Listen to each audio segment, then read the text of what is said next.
What makes men risk their lives for one woman? Chantal Mauduit conquered K2, but never conquered Everest. She was called the greatest female climber of her time and the Black Widow simultaneously. Rescued, adored, reviled, and died under mysterious circumstances. A story that began in the Alps. Chantal Mauduit was born in France, in the foothills of the Alps. From childhood, she was surrounded by winter sports. It was her natural environment. From downhill skiing, the girl quickly moved to rock climbing, obtained a mountain guide certificate, and soon began to conquer the most challenging climbing routes in France. At 22, she participated in ice climbing competitions, where the strongest athletes from all over Europe gathered. Chantal was the only woman among the participants, and she took third place among 21 athletes. The striking young woman immediately attracted attention. The promising athlete was enrolled in the French National Alpine Association, where she instantly became a rising star. Chantal Mauduit literally burst into the climbing world like a hurricane. Next, the Andes, where her first ascent to an altitude of over 5,000 meters took place. She not only climbed 3 6,000ers, including Uran, which is 6,768 meters high, she also paraglided down from there. According to Jennifer Jordan's memoirs, Chantal landed her paraglider right next to their group and made such an impression that one of the climbers immediately invited her on an Everest expedition. In 1991, she went there. That time she failed to conquer the summit, but Chantal firmly decided for herself. From now on, she would only attempt 8,000ers. The young woman definitely had ambitions, and huge ones at that. She went on ascents without oxygen cylinders and with minimal equipment, the so-called alpine style. It must be admitted, she handled high altitudes excellently. Here's what she herself wrote. "To climb Everest, the roof of the world, is every climber's childhood dream. My dream is without oxygen, without outside help, like a cyclist riding without a motor.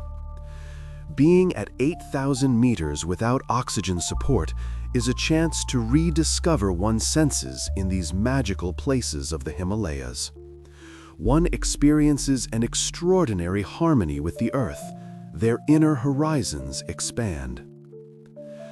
In those years, mountaineering still remained predominantly a male pursuit.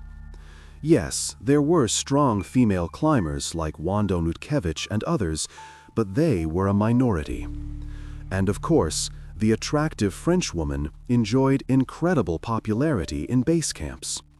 Later, many would accuse her of using her femininity and sexual attractiveness to manipulate male climbers. Apparently, Chantal derived a certain pleasure from men competing for her attention. According to her friends, she often deliberately provoked them. Some biographies also mention that this woman had very free morals. For example, during her second attempt to conquer Everest in 1992, Chantal's presence led to open conflict among climbers. It got to the point where, in their struggle for her affection, men challenged each other to duels. It escalated to fights and throwing stones. But for a while, her attention was completely captivated by American climber Thor Kaiser, who was madly in love with Chantal. They started dating and even planned a joint ascent of Mount Aconcagua in Argentina. This ascent cost a considerable amount of money, and to earn money for the trip, Chantal led tourist groups on routes several times. But when the expedition time approached, she told Thor she didn't have money for a ticket. The climber, desperate to see her, took on an extra job, delivering pizza to pay for Chantal's tickets. A few months later, they set off. But during this route, Chantal suddenly grew cold towards Thor. Their relationship began to fall apart before his eyes. Although they still climbed together and unsuccessfully tried to assault the summit several times, Thor didn't understand what was happening and tried every way to win back the Frenchwoman's affection. Here's what Jennifer Jordan writes about it. "If we summit today, everything will be all right," she told him before another summit attempt. Thor couldn't understand why conquering the summit should change her attitude towards him, but he no longer cared. He just wanted to win back her love. Thor felt either he would get this girl to the summit or he would die. They were in the lead. By 11 in the evening, Thor was navigating a technically difficult section not far from the summit. It was the 18th hour of continuous ascent. The rain had soaked them to the bone. Thor was more tired than ever. His shoulders, arms, and legs felt like lead. Nevertheless, he had no thought of retreating. Just a few more meters, and they would be on the summit, and everything would be fine. She had promised. Already at night, he grabbed a rather large rock outcrop and began to transfer his weight onto it when he felt the stone begin to move. Thor froze, but it was too late. The rock tore from the wall and plummeted into the abyss. Shouting a warning, he prayed the rock wouldn't hit Chantal, but the rock hit the rope and cut it like a thread. Thor was instantly torn from the wall. From rock face to rock face, he thought, well, at least I'm not dead yet. After a 20-meter fall, he landed on a sufficiently wide ledge, alive but severely injured. His eyelid was almost ripped from his face, and his right arm was broken in several places. But he survived. Other teams came to his aid and lowered him to base camp.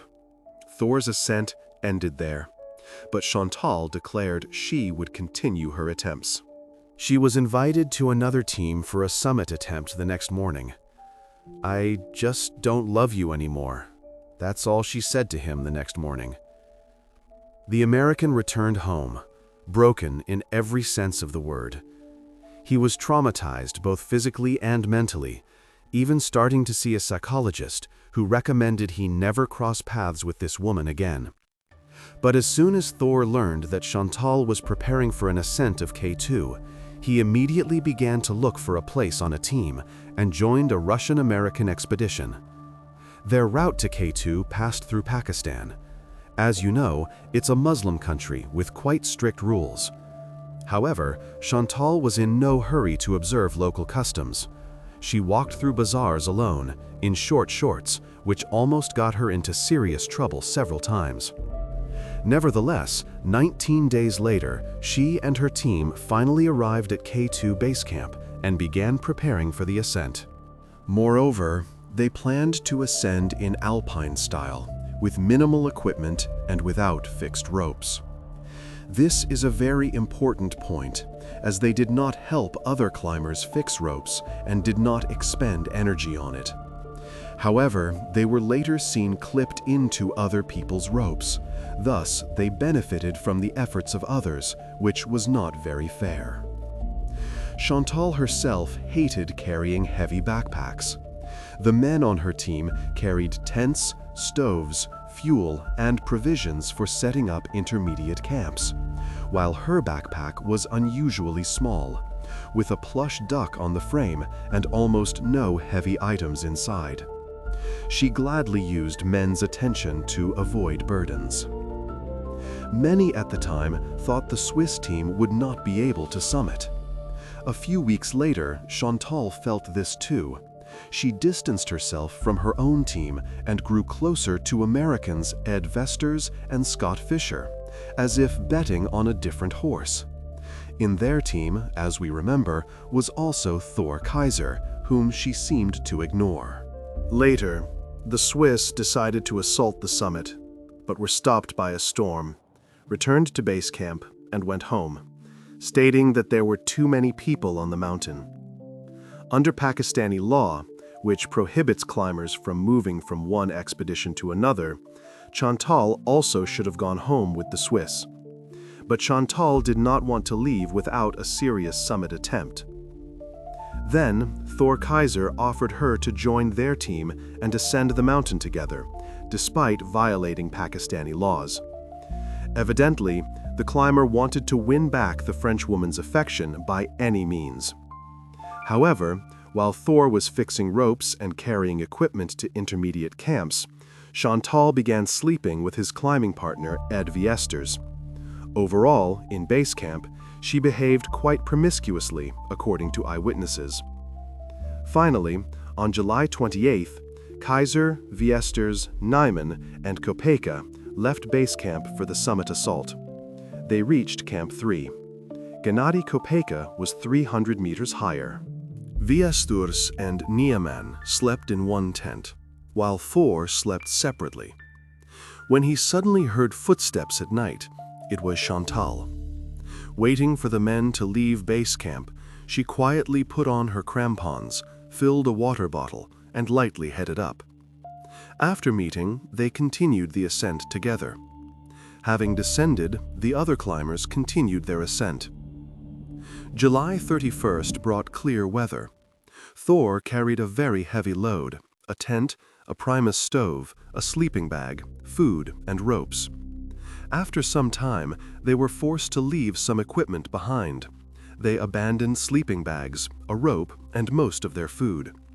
Movement then became easier, but night stopped them. After a night without sleeping bags, Thor got frostbite on his feet. Chantal, in her thin jumpsuit, seemed insensitive to altitude. Indeed, many noted this particular trait of hers. She acclimatized astonishingly quickly. Thor descended for equipment to retrieve his sleeping bag. Chantal said, "Since you're going down anyway, bring my sleeping bag too." And the climber obediently brought both sleeping bags. While descending for the sleeping bags, Thor met climber Alexei Nikiforov, who was also ascending without a sleeping bag, hoping to reach Camp 4. They then continued together. Thor was glad for Alexei's help in breaking trail in the deep snow. That day, the climbers did not manage to reach Camp 4 and were forced to spend the night on the shoulder of K2. Alexei lay between Chantal's and Thor's sleeping bags, and they spent the night relatively well. In the morning, continuing their ascent, the trio reached Camp 4 on August 2nd.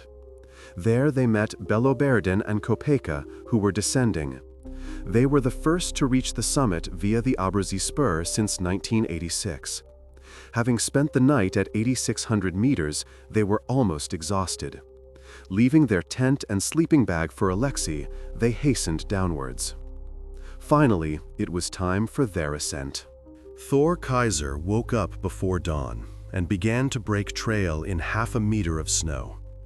Alexei followed him, but 200 meters from the summit, Thor realized that he had no chance left to go up and descend alive. He had spent all his strength on breaking trail. Here's what Jennifer Jordan writes about it. Thor sat on the ridge, trying to see Chantal and Alexei below, to hand over the trail-breaking work. He was no longer able to obey even the simplest commands. Suddenly, a strong, clear voice pierced his consciousness.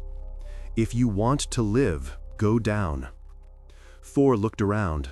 There was no one else, but he stood up and began to descend. Chantal left camp last. Following the broken trail, she quickly caught up with Alexei. In the bottleneck, she passed him and met Thor, who was descending. The temptation was great, but Thor did not change his decision because he simply had no strength left. "Whatever happens, know that you're a good guy," Chantal told him. He replied that he would wait for her in Camp 4, and Thor's retreat would save not only his life, but also the lives of Chantal and Alexei. As he began his descent, Thor Kaiser found 50 meters of rope at the top of the bottleneck that Alexei Nikiforov had left behind, thinking he wouldn't need it anymore. Thor secured the rope on the ice and made a hand line in the most dangerous part of the bottleneck so that Chantal and Alexei could descend safely. Meanwhile, Chantal, who had not spent strength carrying loads to camps, fixing ropes, or breaking trail in deep snow, with her tiny backpack and truly incredible acclimatization, became the fourth woman to ascend K2 at 5 in the evening on August 3, 1992. This was truly a monumental achievement. She was at the peak of her climbing fame. K2, also known as the Savage Mountain, is one of the most technically challenging summits. But her jubilation was short-lived. On the ascent, she lost her sunglasses. Her eyes were left unprotected from the cold, tiny ice particles flying in the air, and, most importantly, from solar ultraviolet radiation, which, at such an altitude, burns out eyes in a matter of minutes. While on the summit, the climber realized she was blind and could no longer descend on her own. Fearing she couldn't traverse alone, she climbed into a snow cave dug 2 days earlier by Beloberdin and began to freeze. She couldn't descend on her own, she simply couldn't see where to go. She would not have survived another cold night at that altitude. By some miracle, Alexei found her in this cave. He was descending from the summit and stumbled upon the freezing climber. He made her get up and began to lower her down. Chantal could no longer see anything. Her hands and feet were frostbitten, and she constantly fell asleep while moving. Alexei had to constantly lift the exhausted climber.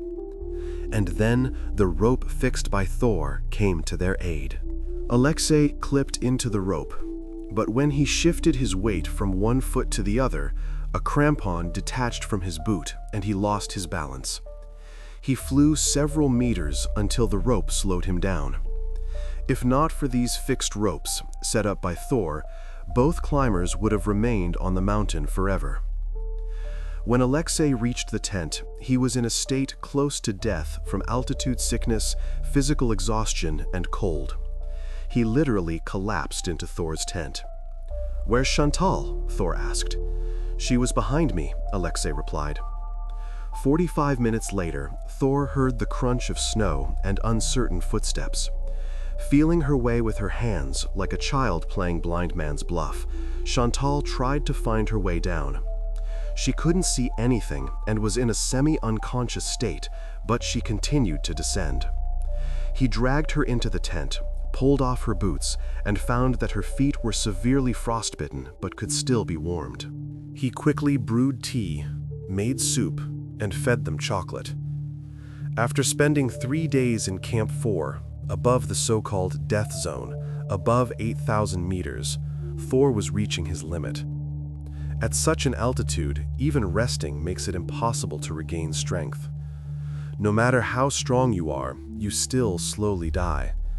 And now he had not only to descend himself, but also to bring down 2 half-dead climbers. The next day, after noon, they began the descent.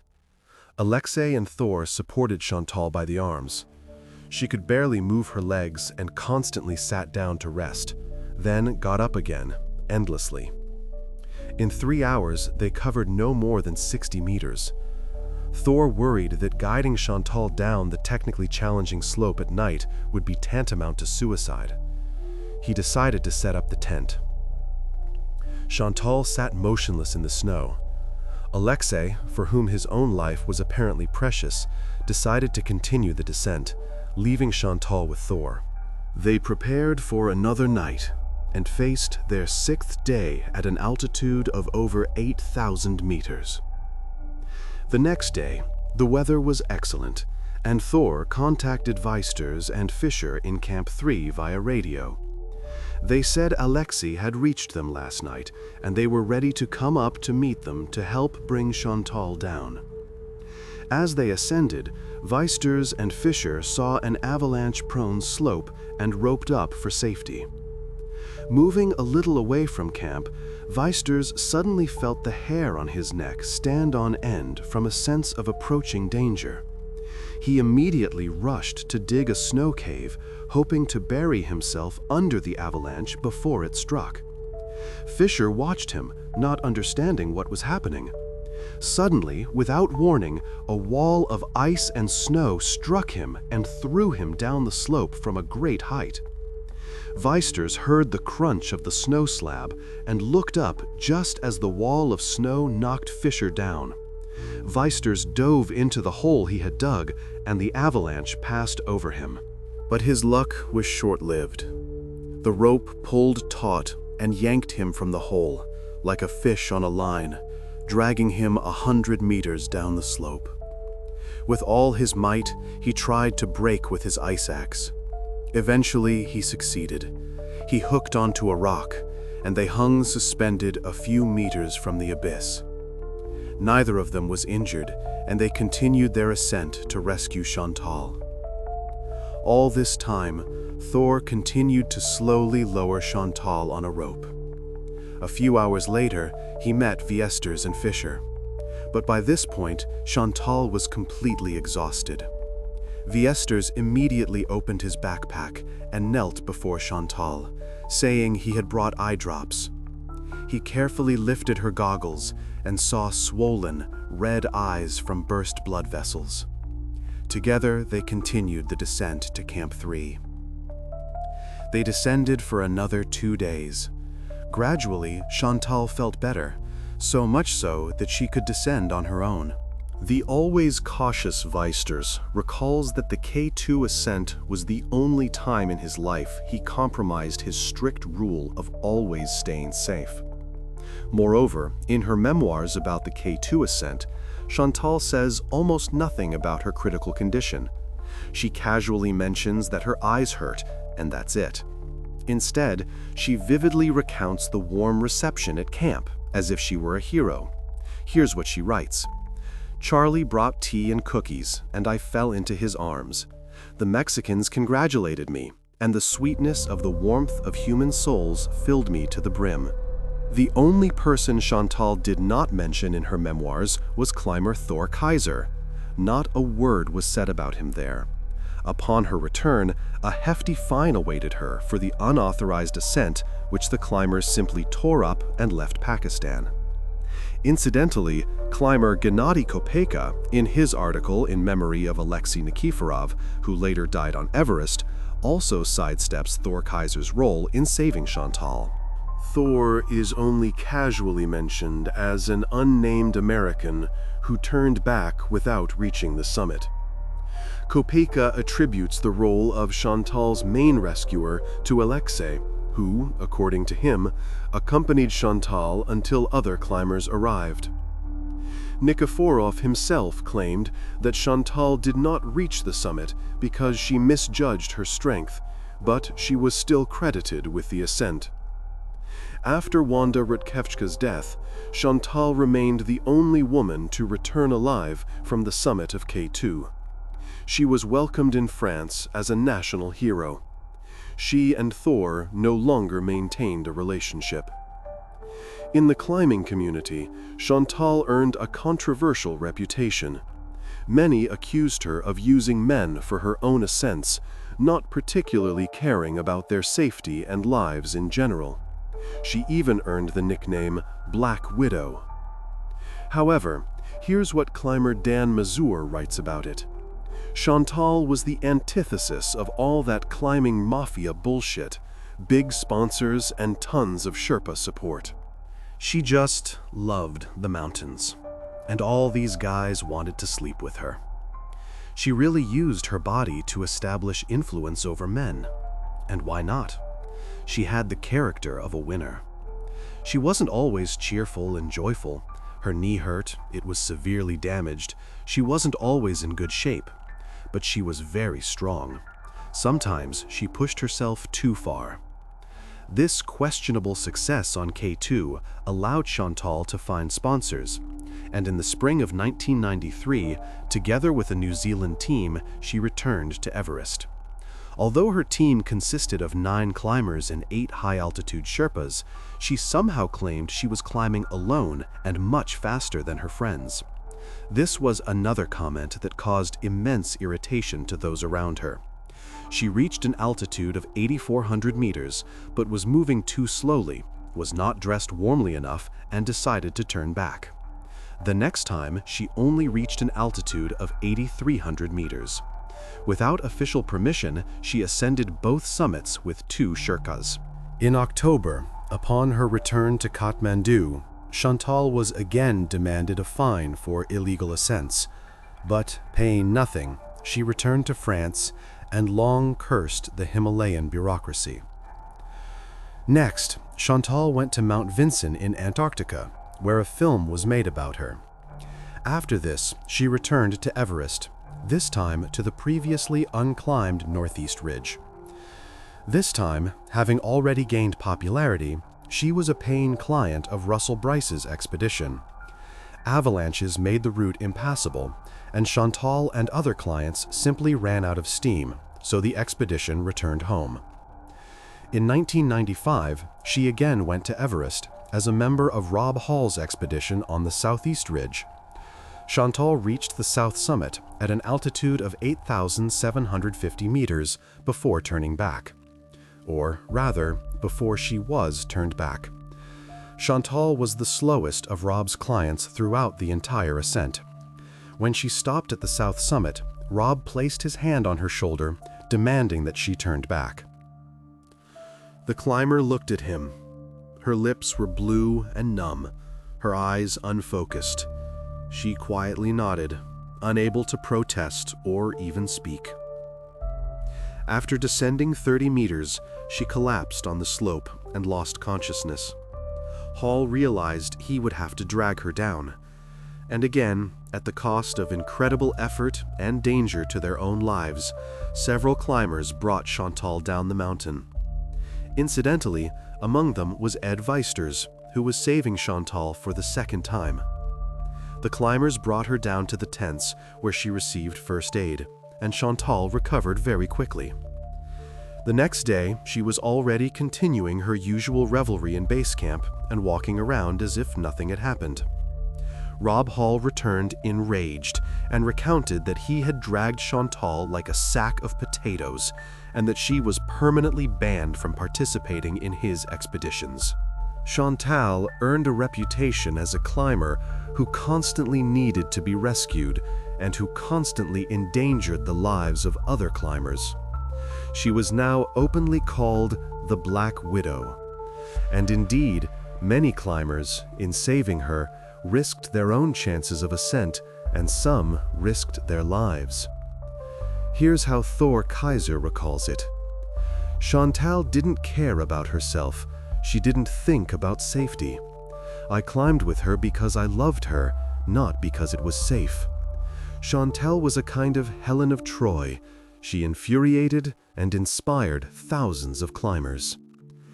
In 1994, the French magazine Vertical wrote that her ascents looked too easy to be taken seriously.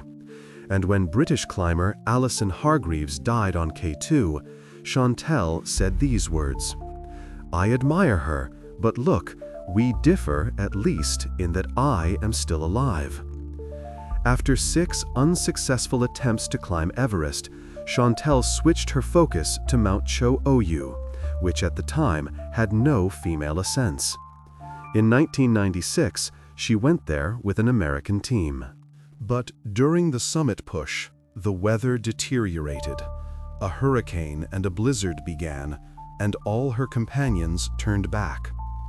However, Chantal remained on the mountain, continued her assault, and, according to her, became the first woman on the summit of Cho Oyu. However, we have no proof of this. There were no witnesses to her ascent, and she brought no photos from the summit, saying that her camera froze, a strong wind was blowing, and she hurried down. Many climbers, to put it mildly, doubt this ascent. For reference, the weather was truly terrible. On this day, Rob Hall and Scott Fisher died on Everest, and Boucrive saved several climbers. And at the same time, Chantal ascended Cho Oyu alone. Well, many climbers doubt this. After Cho Oyu, Chantal made an ascent of Mount Wenaslu. The French press immediately dubbed her the greatest female climber of her time. Here's how Thor Kaiser remembers her. She had power over men. She used to joke, "Too many men, too little time." Repeatedly, her former lovers would approach her, looking at her like a wolf at a sheep. She would look them straight in the face and say, "Oh, I'm sorry, I don't remember. Did we ever meet?" And finally, we come to a very strange denouement of this story. In 1908, on Mount Dalgiri, she was on an ascent with her partner Ang Sharing Sherpa, who was more of a friend than a paid porter.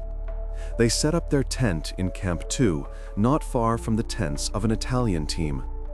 Franco Brunella warned Chantal about a crevasse higher up the route. She thanked him and closed herself in the tent with the Sherpa. The Italians decided to descend to wait out the snowfall. Before leaving, they saw Chantal's buried tent. They knocked, but there was no answer, and they left. When they returned, the tent was in the same condition. Concerned, they dug away the snow and found Chantal and the Sherpa dead in their sleeping bags. Chantal had a deformed jaw and a broken neck. The Sherpa, apparently, simply suffocated. It's not hard to guess that this death seemed strange to many. They died not on an ascent, but in base camp, in their own tent. It is assumed that an ice block fell on them, but no one saw it, and what actually happened there, no one knows. Chantal's body was transported to France, where it was cremated. She, incidentally, wrote a detailed will with extensive instructions on how she wanted to be buried. For example, after the Mass, Chantal's loud laughter, recorded by her specifically for the occasion, was supposed to echo through the air.